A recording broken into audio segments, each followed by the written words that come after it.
আসসালামু আলাইকুম। আরওআইকে আনোয়ার পক্ষ থেকে সকলকে স্বাগতম। মাইক্রোসফট এক্সেলের বাংলা টিউটোরিয়ালে আজকে দেখব হচ্ছে আমরা যে কোনো বিষয়ে সাব টোটাল বের করা, অর্থাৎ আপনি যে তথ্যগুলো এন্ট্রি করেছেন তার যে সংখ্যাগুলো বা টাকাগুলো আছে সেই টাকাগুলোর পদবি অনুযায়ী অথবা ইউনিক ফিল্ড অনুযায়ী তার সাব টোটাল বের করা। আপনাদের এটা বোঝানোর জন্য জাস্ট এক্সেলে একটা শিট বানিয়েছি আমি।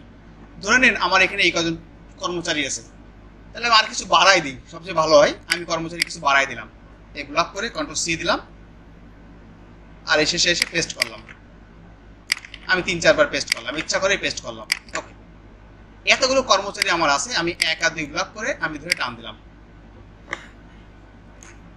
কারণ এক্সেল অনেক তথ্যের উপরে কাজ করে, এই জন্য অনেক তথ্য থাকলে আমাদের কাজ বোঝাতে সুবিধা হয়, তাই কাজটা কপি করে পেস্ট করলাম। আমার প্রতিষ্ঠানে engineer, maintenance engineer, IT officer অনেকেই আছে। এখন আমি যদি বলি আমার প্রতিষ্ঠানে 500 লোক আছে, কিন্তু সব ঘরে সরে পদ হচ্ছে 12টা বা 14টা। এই 14টা পদে 500 লোক কাজ করে। আপনি কি করে বুঝতে পারবেন কোন পদে সারা মাসে কত টাকা বেতন দেন?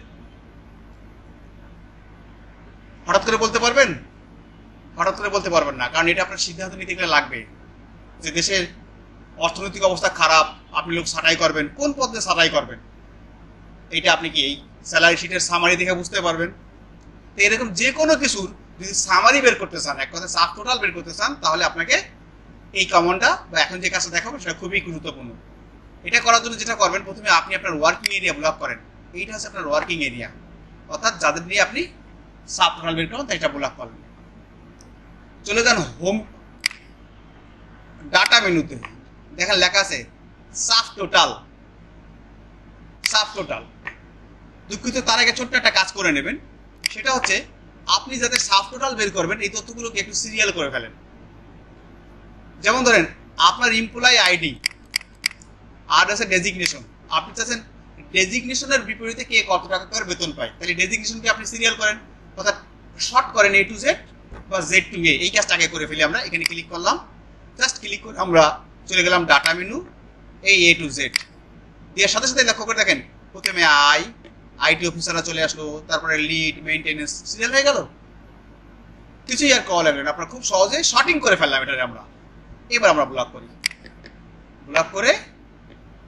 ব্লক করার পরে চলে গেলাম আমরা data menu, sub total. Sub total আমি চাচ্ছি কি আমাদের আইটি অফিসারদের অর্থাৎ পদবি যাদের আছে তাদের যোগফল চাচ্ছি। কিসের? বেসিক স্যালারির, বাড়ি ভাড়ার, হাউস রেন্টের, কিসের? যদি আমি সাব টোটালে সাম চাই তাহলে দেখেন লেখা আছে সাম। যদি অ্যাভারেজ চাই তাহলে অ্যাভারেজ আছে কিছু ফাংশন, আমি সাম চাচ্ছি। কাদের?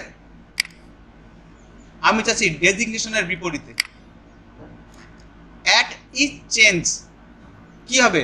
ডেজিগনেশনের বিপরীতে চাচ্ছি হচ্ছে আমি সাম। কোন কোন ফিল্ডের? Net salary, income tax, house rent, medical. তখন এই কটা ঘরের আমি যোগ বেসিক স্যালারিরও চাচ্ছি। তাহলে প্রথমে চয়েস করলাম হচ্ছে আমি কিসের বিপরীতে চাচ্ছি, সেইটা ফাংশন থেকে চয়েস করলাম আসলে কি চাচ্ছি, কাউন্ট, অ্যাভারেজ, সাম কোনটা, এবং যেই তথ্যগুলো আমার সংখ্যা হিসেবে আছে তার সাম চাই কিনা। যেই ঘরগুলো সাম চাই সেগুলো টিক মারিছি। আচ্ছা, প্রভিডেন্ট ফান্ডটা আমি টিক মেরে দিলাম। এখান থেকে আমার নিট স্যালারি দরকার নেই, টিক মারা লাগবে না। এবার জাস্ট আমি ওকে দিলাম। ওকে দিয়ে দেখেন আইটি অফিসার, এই দেখেন আইটি অফিসারদের সবার basic salary, house rent, income ট্যাক্সের টোটাল চলে এসেছে। এবার দেখেন লিড ট্রেনার অফিসার চলে এসেছে, তাকে টোটাল কুইকলি পেয়ে গেছেন। দেখেন মেইনটেনেন্স অফিসার টোটাল চলে এসেছে। অর্থাৎ যারা আপনি এটা দেবেন, অর্থাৎ আপনার ঊর্ধ্বতন কর্তৃপক্ষকে, সে খুব সহজে জেনে যাবে যে কোন পদে কতজন লোকের পিছনে আমি কত টাকা ইনভেস্ট করতেছি। তাহলে আসলে আমার এই প্রতিষ্ঠান চলবে কি চলবে না, অথবা কোনো কর্মচারীকে বাদ দেওয়া উচিত কি উচিত না, এই সিদ্ধান্ত নিতে খুব সহজ হয়। আপনি কোনো পণ্য বিক্রি করবেন এটাও কিন্তু জানতে পারেন যে আমি মাস শেষে আসলে কোন পণ্যতে কত বেশি বিক্রি করতেছি, কোন পণ্য আমার রাখা উচিত, কেনা উচিত কিনা। অর্থাৎ কোনো কিছুর বিপরীতে তার টোটাল বের করে ফেলা। খুব সহজে পেয়ে গেলেন গ্র্যান্ড টোটাল, অর্থাৎ ওভারঅল আমি এদের জন্য মোট কত টাকা করে খরচ করতেছি। সাব টোটালে কাজ করার সাথে সাথে আপনি 3টা জিনিস পাবেন।